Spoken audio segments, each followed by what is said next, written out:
wetu Mheshimiwa Rais pamoja na sisi madiwani na Mheshimiwa mbunge, lengo letu ni kutoa sera zetu muweze kutuelewa, na tarehe 29 mwezi wa 10 muweze kutupigia kura tuweze kuwa viongozi wenu.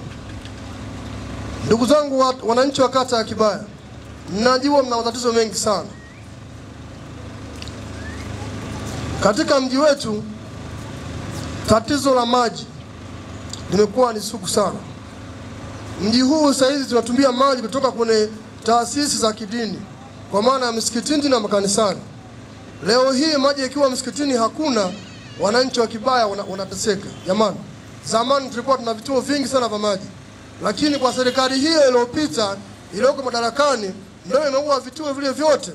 Sasa hivi tunavyoona mji huu tunategemea maji kwenye taasisi za kidini. Hili ni tatizo.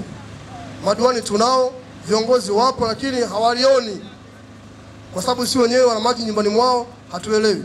Mkinichagua mimi, ndani ya siku 100 vituo vyote vitarudi kama ulivyokuwa zamani. Lakini la pili, kwenye swala la afya. Swala la afya tuna mengi sana. Tunayo hospitali ya wilaya hapa, lakini kama vile haifanyi kazi. Saizi mtu akiumwa anakimbilia hospitali ya jirani ambayo ni zahanati. Ipo kwenye kata ya Bagamoyo, inaitwa Pandisha. Nyinyi mashahidi. Kila anayeumwa hapa anakimbilia kule jiji. Jamani, uongo kweli? Shida nini?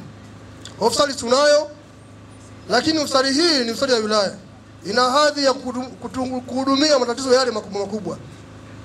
Kata ya Kibaya ni eneo kubwa sana, lakini wananchi wetu viongozi waliopo wameshindwa kushawishi wananchi waweze kutengeneza kata ili angalau tuweze kutibiwa huku chini.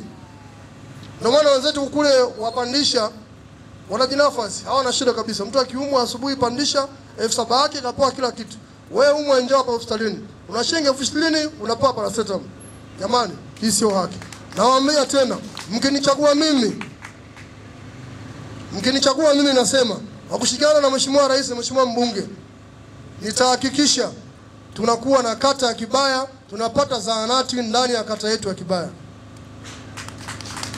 Lakini jingine, nikija kwenye elimu.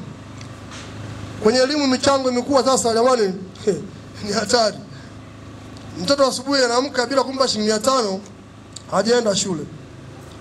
Lakini shule kwenyewe chakula hakuna. Wazazi kutoa wataki wanavyosema, lakini saa nyingine chakula kinatoka, kinapenda kijulikani.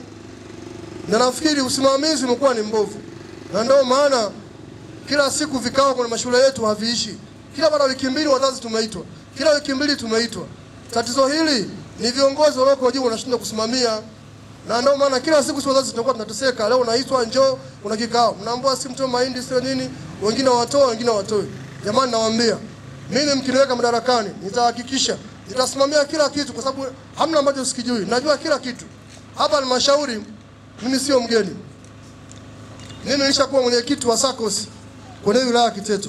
Ninajua hao viongozi wote wananijua hapo. Nishapita sana. Vurugu zangu wote wanazijua. Nishawasumbua sana vijana wenzangu. Niwaambie tu, mkiniweka madarakani pamoja na wazee wenzangu mlioko hapa, nitahakikisha huu mji unakuwa salama. Hii Kibaya inaomba ni mji mdogo. Toka miaka mingi tunasikia, sasa hivi na miaka kama 10 nasikia mji mdogo. Lakini mpaka leo sioni maana ya mji mdogo. Mji angalia ulivyo. Umekaa fulu, hauna mpangilio wote. Mkituweka sisi madarakani, tutahakikisha mji huu unapangiliwa kwenye mpangilio mzuri na kila mmoja anaishi maisha anayotaka ndani ya mji wa Kibaya. Kutokana na muda, ndugu zangu wananchi, yako mengi ya kusema, lakini kwa kuwa tuna vikao vingine, nafikiri tutaendelea kuongea kwa zaidi. Mimi niwaombe tarehe 29 mwezi wa 10. Majina ninayotumia kwa sababu kule kwenye NIDA majina yangu ni Mohamed Fumito Salim. Kutokana na wagombea walikuwa wanagombea nimeona majina yanafanana, nikasema natumia jina la Fumito Mohamed Salim. Kwa hiyo utakapoona Fumito Mohamed Salim, weka tiki pale, tutakuja kuwatumikia kwa salama na amani. Asanteni sana.